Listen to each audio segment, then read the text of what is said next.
કરવો પડતો હોય છે। હવે આગળ વાત કરીએ ડાંગની ઉપરવાસમાં પડેલા ધોધમાર વરસાદના કારણે ડાંગની નદીઓ બે કાંઠે વહેતી જોવા મળી। ધોધમાર વરસાદના કારણે જિલ્લાની પૂર્ણા, અંબિકા અને ખાપરી ગીરા નદીમાં ઘોડાપૂરની સ્થિતિ સર્જાઈ છે।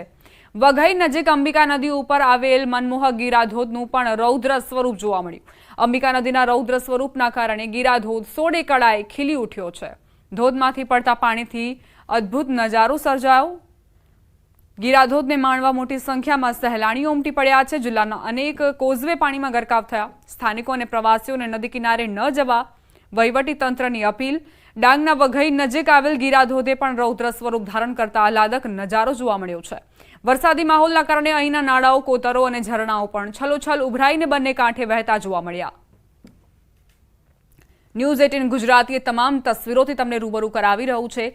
જ્યાં તમે નથી જઈ શકતા ડાંગ જે અત્યારે 100 કળાએ ખીલી ઉઠ્યું છે અને તેને જોવા માટે સહેલાણીઓ મોટા પ્રમાણમાં ઉમટી રહ્યા છે।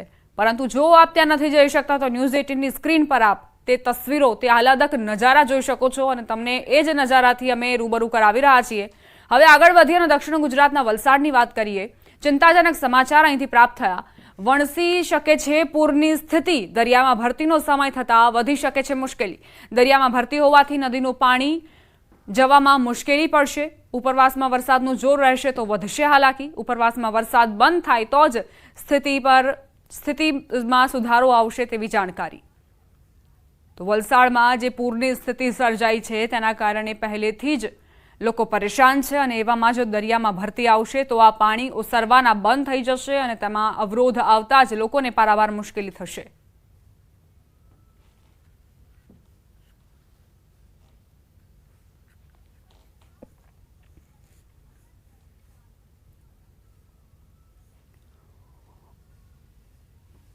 કારણ કે વલસાડમાં પણ આજે લગભગ 5 થી 7 ઇંચ વરસાદ સવારથી પડ્યો છે।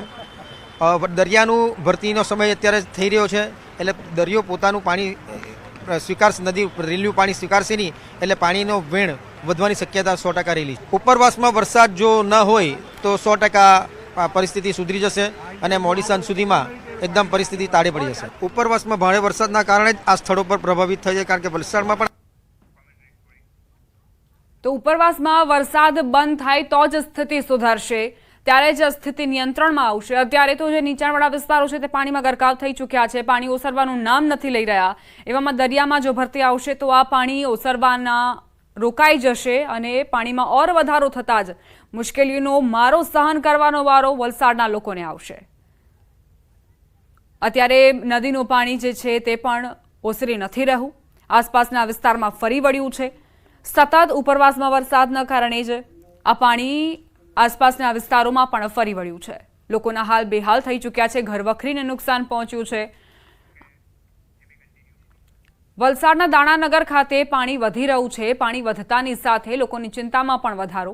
અહીં અનાજનું સૌથી મોટું બજાર આવેલું છે અને એવામાં વરસાદના કારણે આર્થિક રીતે મોટું નુકસાન સહન કરવાનો વારો આવશે અનાજના સૌથી મોટા બજારને।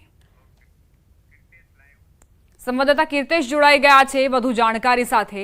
કીર્તેશ, વલસાડમાં અત્યારની શું સ્થિતિ, શું મુશ્કેલીઓ તમને નજરે પડી? સ્થાનિકો કેવા પ્રકારની પ્રતિક્રિયાઓ આપી રહ્યા છે?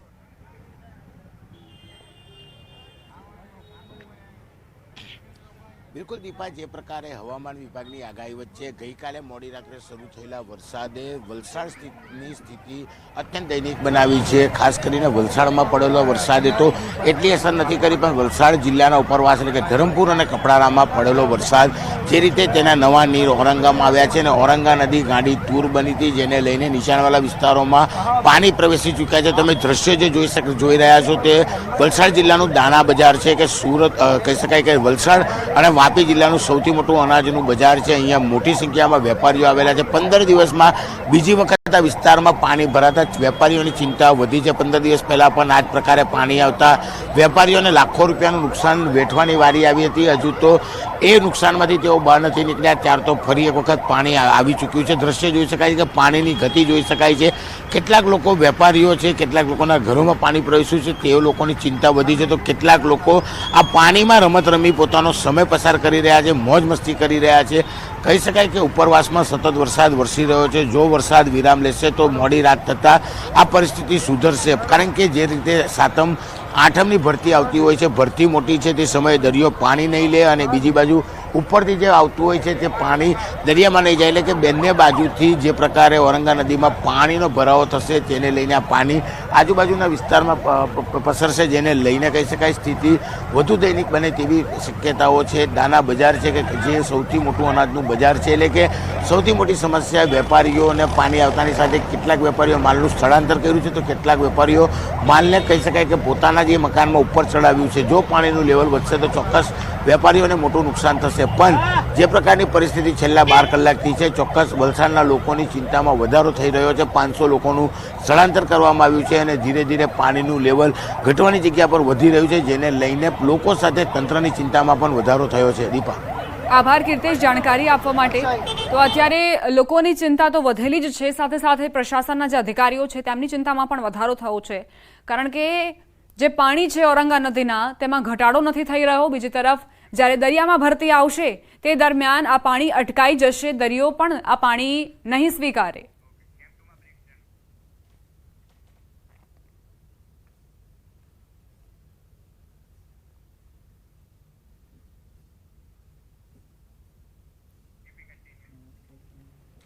વલસાડના કાશ્મીરા નગરમાં નદીના પાણી ભરાયા, પાણીની આવકમાં વધારો થયો છે. વિસ્તારમાંથી 500 જેટલા પરિવારોનું સ્થળાંતર કરવામાં આવ્યું.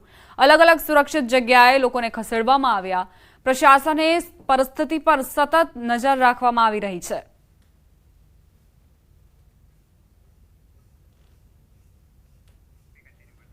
વલસાડમાં ઔરંગા નદીમાં પૂરના પાણી અનેક વિસ્તારોમાં ફરી વળ્યા.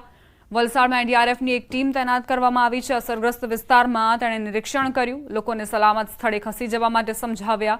एनडीआरएफ ની ટીમ ઔરંગા નદીના પાણીની સપાટી પર નજર રાખી રહી છે. गंगा रिवर का वाटर लेवल वो बढ़ चुका है और जिसका पानी है जो गांव में जो खेतों में या जो घर हैं उनके अंदर प्रवेश कर गया, तो वाटर लेवल जितना बढ़ रहा है उतना ही पानी उसमें घुसता जा रहा है. तो हमने वहाँ पे जाके देखा है, तो वहाँ पे भी सिचुएशन तो नॉर्मल है. अगर उससे ज़्यादा अगर लेवल बढ़ेगा तो वहाँ से इवैक्यूएशन या रेस्क्यू जैसी मतलब ऑप्स करना पड़ सकता है. વલસાડ જિલ્લામાં બારે મેઘખાંગા જિલ્લાની તમામ નદી નાળાઓ છલકાયા. અનેક સ્થળોએ કોઝવે અને રોડ પાણીમાં ડૂબ્યા છે. પારડીના અંબાચ પારિયા રોડ પર પાણી ફરી વળ્યા. લોકો જીવના જોખમે રોડ પરથી પસાર થવા મજબૂર. વેલવાગડ અને અંબાચ નજીક કમર સુધી પાણીનો ભરાવો થયો. રોડ પરથી પસાર થતા વાહનોમાં પણ પાણીના કારણે અડધે અડધા વાહનો ડૂબ્યા હતા.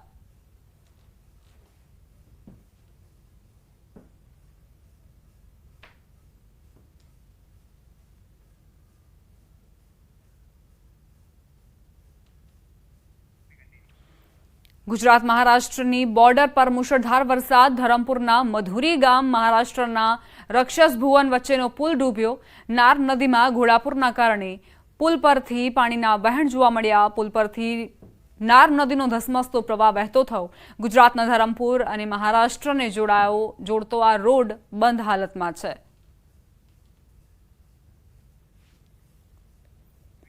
વલસાડના પારડીમાં ધોધમાર વરસાદ. 200 વર્ષથી વધુ જૂનું વડનું ઝાડ પડ્યું. પારડીના તળાવના એકલિંગજી મહાદેવના પરિસરમાં વર્ષો જૂનો વડ ધરાશાયી થયો. અનેક પેઢીઓનો સાક્ષી વડનું વૃક્ષ ધરાશાયી થયું. જિલ્લામાં અનેક વિસ્તારો એવા છે જ્યાં મુશળધાર વરસાદના કારણે પાણી ભરાઈ ગયા છે.